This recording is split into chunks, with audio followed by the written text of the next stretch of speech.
This is only the beginning. My next guest represents Virginia's 6th Congressional District, Representative Ben Cline. Thanks for coming on the program. Good to be with you. All right, just for the lay people, what does that mean, contempt of Congress? What happens and what weight does it carry? Well, a contempt proceeding, very similar to if you're found in contempt in a courtroom, can be accompanied by penalties, and if prosecuted by the appropriate entity, can result in anything from fines to jail time. So what you have here, however, is an individual in the administration, and if found in contempt, it would be up to a different arm of the administration, the Department of Justice, to prosecute. And so that's highly unlikely, but it has happened in the past, and so Congress will continue to do its duty to hold Mr. Wray in contempt next week.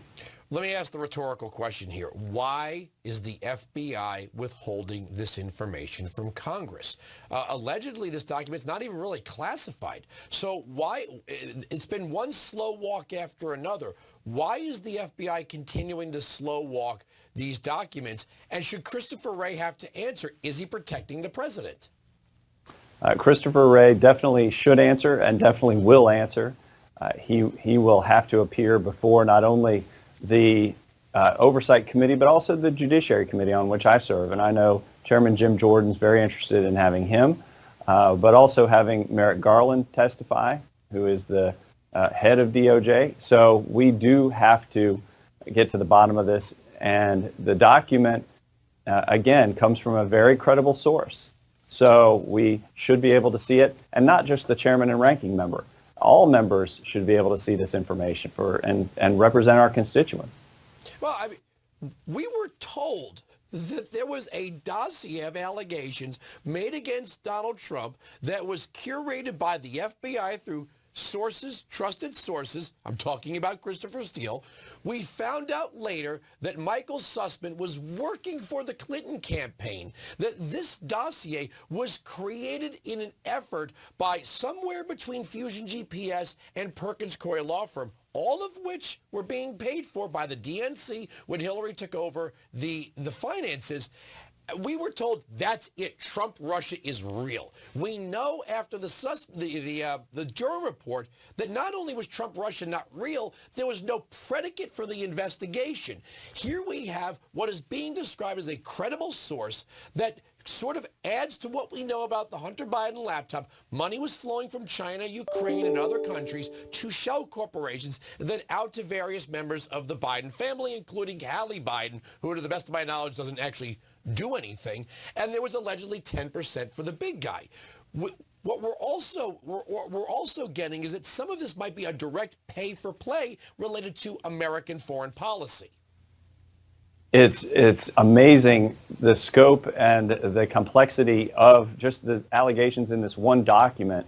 And so we owe it to the American people to get to the bottom of it. The press, of course, won't pick it up. The mainstream press will try and ignore it. It's up to us to bring out the facts. We will not stop. And, you know, it's the sitting president of the United States, for God's sake.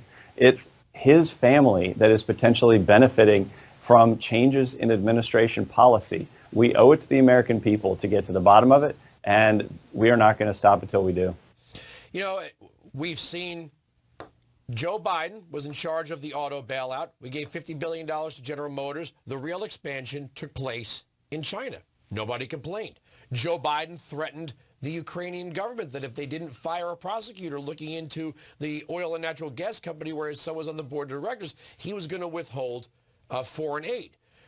We were told we were going to be forced to drive EVs, and then the president did this bizarre thing where he placed a 20-year moratorium on rare earth mining, but after his son brokered a $4 billion deal helping the Chinese buy mining lands in Congo. Now, I'm not saying these are the things, but it is kind of weird how China is the beneficiary of so many of the things that Joe Biden does. You know, he has been in the Senate as long as I have been alive, and I'm no spring chicken. So the idea that he has built these relationships and now his family is cashing in on those relationships potentially to his benefit as well, potentially changing administration policy now that he is the head of the executive branch. These are huge accusations, and we owe it to the American people to get to the bottom of it, not just sometime in the future, but right now.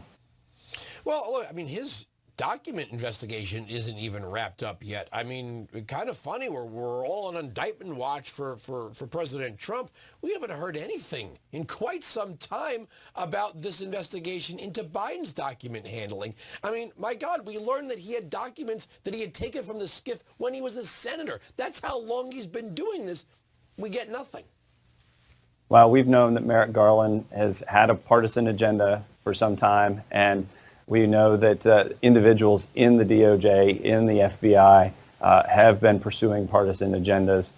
While the rank and file may be law-abiding citizens working to uphold the rule of law, there are rank partisans in the FBI, in the DOJ, working to pursue an agenda to help their side and to target conservatives.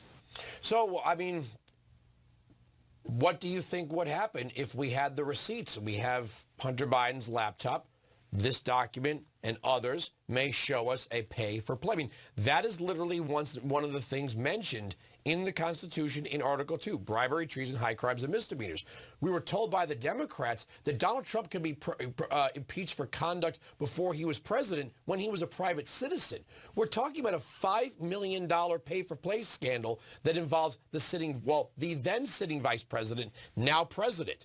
Would Republicans say if there was enough information, well, that was before he was president, we can't do anything about that? Well, Jim Jordan is no shrinking violet, so I can guarantee you if the evidence is there, Jim Jordan will lay it out for the American people, and we will follow the facts where it leads. All right, Representative Ben Cline, thank you so much for joining us.